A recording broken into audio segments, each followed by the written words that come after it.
આ બધું યંત્ર છે. અને પેટ્રોલ પૂર કરે જે પૂરે બપોરે પૂરે પેટ્રોલ પૂરો થયો નહીં પૂરતા પૂર્યા વગર બી થોડો વખત તો ચાલે ને. ચાલે એટલે ભાઈ પેટ્રોલ હશે તો ચાલશે, નહીં તો બંધ થઈ જાય. કઈ આડું અવડું પેટ્રોલ અપવાસ કરે એટલે ના, એટલે ભાઈ પેટ્રોલ ખરું પેટ્રોલ હોય તો બધી ચાલે, નહીં તો ચાલે બંધ થઈ જાય. ફ્યુઅલ હોય ત્યાં સુધી ચાલે, ફ્યુઅલ ન હોય પછી ચાલે. અને સંત મહાત્માઓ કારણ કે આજે ઉપવાસ કરે એવું છે ને, પેટ્રોલ વગર શ્વાસોશ્વાસ બંધ થઈ જાય. પણ શ્વાસોશ્વાસ ચાલે એટલે ઉપવાસ ગમે એટલા કરે, પણ શ્વાસોશ્વાસ ચાલે છે માટે મહી હળગે છે, ભઠ્ઠી ચાલુ છે. સમજે ને? એટલે ભાઈ છે બધું પેટ્રોલ છે બધું. આ શ્વાસોશ્વાસ બંધ થાય ત્યારે જાણો પેટ્રોલ ની જરૂર નથી. આવે આખો દાડો પેટ્રોલ પૂર કરે છે અને તે પાછું ભાઈ હળગે છે ભર્યું. એ ભૂખ લાગી એટલે હું આ ક્યાં લાગી છે? ભૂખ ઉત્પન્ન થઈ એ બોલ ને તક ના લાગી છે. સાથી ઉત્પન્ન થઈ એવું નથી બોલતા, ખરેખર લાગે છે. તો બ્રાહ્મણ ના છોકરા ખરેખર લાગે છે નહીં લાગતું? સાચું બોલજો. લાગે છે ને? એટલે ઓલવવાનું, જે લાગ્યું ઓલવો કે છે. શું કે છે? પછી તમને તરસ લાગે છે કે નહીં લાગતી? તરસ એવું લાગે છે? લ્યો પાણી બંધ ખલાસ થઈ ગયું, લાગે પછી બળકો થાય. એ પાછું પાણી રેડો તાર ઓલવાય. પછી ઊંઘ લાગે છે કે નહીં લાગતી? તો થાક લાગે છે? આ દુનિયામાં લાગતું છે ને તમે શા આધારે બેસી રહ્યા છો આમ કરી? આ બધું લાગતું, આવું બધું ભૂખ લાગે, થાક લાગે, પણ લાગે તમને સમજાય ને? આપડે ભાષા ઇટસેલ્ફ બોલે છે કે લાગે છે, લાગતું નથી.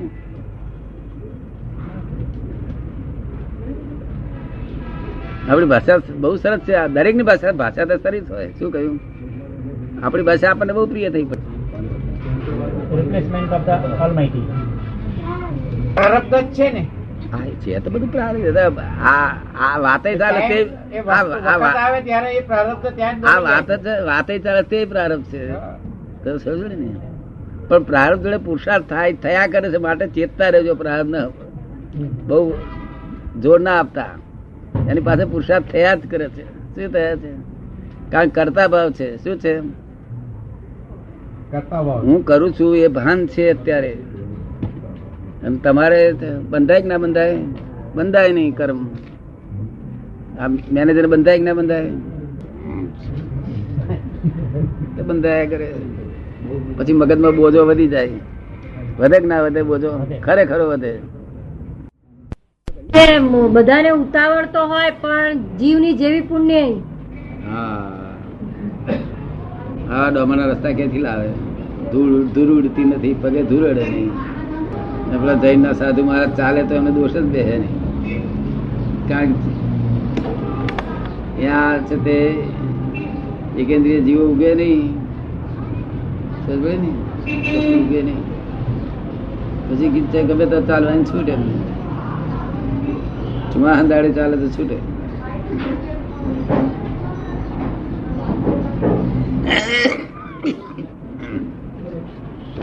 લોહી બળે તોય પણ ભાવ બગડે નહીં. એવી ક્ષમતા પૂર્વક તપ કરવા નહીં કરતા. એવું તારે એના કરતા કઈ શું ખાધી બાધી પહેરલો ને કઈ હવે શરૂઆત થઈ છે દાદા? પહેરે છે કે તારા તો ખોરી કાકર બની ગયા. જો ને આવું નામ પડેલું હોય છે ને તે લક્ષ્મીચંદ ભાઈ. આપડે પૂછીએ કે ભાઈ 5,000 ધર્માદા લખાવો તો હું 1.5 નોકરી કરું છું.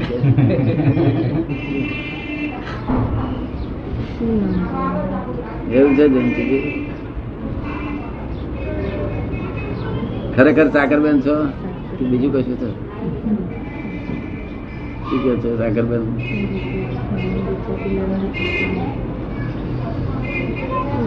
ખરેખર સાકરબેન છે. ખરેખર સાકરબેન છે બીજું કશું? સાકરબેન કહેવાના જ છીએ. હે, સાકરબેન કહેવાના જ છીએ. તમે કોણ છો તારે? આત્મા છીએ. હા, બસ આત્મા છે એ કબૂલ જ કરીએ છીએ કે તમને તાકાત બેને ગાળ મળે તો તમને અસર કરે છે કે તો હવે એવું છે ને કે સંસારના જીવ છીએ આપણે ઓળખાઈએ કઈ નામ તો હોવું જોઈએ ને ઓળખાવા શું કે માટે છે બેન? કે આપણે સંસારના જીવ છીએ એટલે નામ ઓળખાવા તો જોઈએ ને કઈ. હા, ઓળખાવા તો જોઈએ. સાકરબેન નામ તો પાડવું જોઈએ, પણ તમને અસર થાય છે સાકરબેને ગાળ પડે તો થાય છે? તો તમે સાકરબેન જ છો ને, તો તમે આત્મા કઈ થયો છો? આત્મા થયો તો અસર ના કરે. અસર તો થાય ને હજી આપણે ખબર પડે ને? અસર તો થાય, હજુ એટલે આપણે ત્યાગી જીવ નથી એમ. હે? હજુ એટલા ત્યાગી નથી એટલે અસર થાય. તો ક્યારે ત્યાગી થશો? આવે અનંત ઉપર અવતાર જ્યારે ગયા અસર બધા. આવે ત્યારે ધીમે ધીમે જેમ જેમ અનંત આપણને અવતાર ભટક્યા પણ કઈ ઠેકાણું થયું નહીં. તમને ગાળ પડે અસર થાય છે? અસર થતી નથી. તારે તમે આત્મા છે કે છે ગાળ પડે તો અસર થતી નથી. તારે એ આત્મા થાય કે ગજુ કાપે તો વાંધો નહીં, અને કસ્તુરી હામી બોલે તો કોઈ વાંધો નહીં દાદા. કશો વાંધો નહીં. અન્નમાં આત્મા થયા કે તમે તો સાકર બનશે એવું કરે. બને ખરા ને? એમાં કોઈ જ્ઞાન લાગે છે તમને? કોઈ જ્ઞાન થયેલું લાગે છે? ધીમે ધીમે માણસને અસર થાય ને કોઈને બી શું કહે સત્સંગ છે? થાય તો ધીમે એની અસર થાય ને એટલે કે છે કોઈને પણ સત્સંગ થાય તો ધીમે ધીમે એની અસર થાય ને. આ તો માણસ માત્ર ને સ્વભાવ પર આધાર રહે છે ને. તમને તો એવો સ્વભાવ નથી ને. અહીં રૂબરૂ આવીએ તો આપીએ કે રૂબરૂ આવો ને. મેં તો એમને કીધું તો એ કે પેલા મને જવા મળે પછી મને આવવામાં મજા આવે એમ કે ઈ નાનું પણ સમજે છે, ઈ બરાબર નથી સમજતા. ઈ કે છે કે હું એમની પાસે આવું કેવી રીતે એમ કે પેલા કે મને આટલી તો સમજ પડે પછી હું આવું એમ કે. દાદા ચટણી આટું થઈને રહી જાય છે ને નથી માનતા, પણ ઈ કે પેલા જવાબ લઈ આવો પછી જ હું આવીશ, જીદ કરે છે. ખવાત આપો દરેક તો મારા ગયા જાણો કે જો કોઈ રિવેન્જ લેવા ગયા ને તો બધી ખેંચાયા. પછી રિવેન્જ ના હોય અહીંયા આખામાં. એટલે ભગવાને નાખેલું છે. એટલે તમને ગાળ પડી ગયો ને તો જમવા જાતે બોલાવે છે, હેડો ભાઈ જમવા ખાઈ હેડો. કારણ કે હું ગાળ બોલું તે તમને રિસર્ટી તક ભાઈ જડે પણ આવે તો તમે છો ને કઈ ઉકેલ લાવવો પડે ને. વાઇલ્ડનેસ બિલકુલ આવી જાય.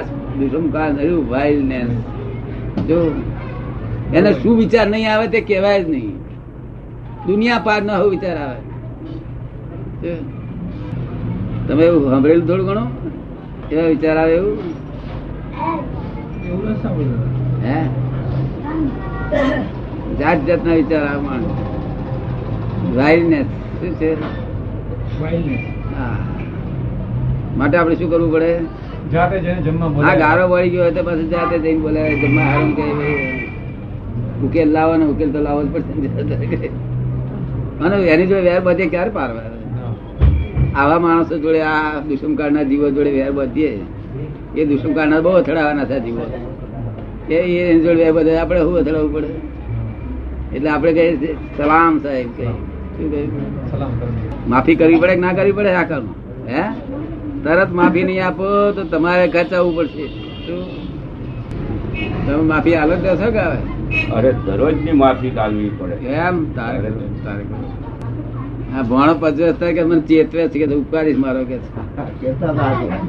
આજે કહેતા હતા અમારે હા ભણો પચવે છે કે મને ચેતે કરે છે. કોણ ચેતે કે છે આવું? ચોથું હજારનું આવ્યું એટલી જીત જતી રહે. શું થયું? 5 વર્ષ માટે 10 વર્ષ માટે દંડ છે એક જાતનો. કોઈને 25 વર્ષ પછી ઉગડી જાય, કોઈને 5 વર્ષ પછી ઉગડી જાય, કોઈને 2 વર્ષે ઉગડી જાય, અને કોઈને આખી જિંદગી ના ઉગડે. એ દંડ છે બધા. વાણી દંડ ટૂંકો હોય લાંબો હોય. જો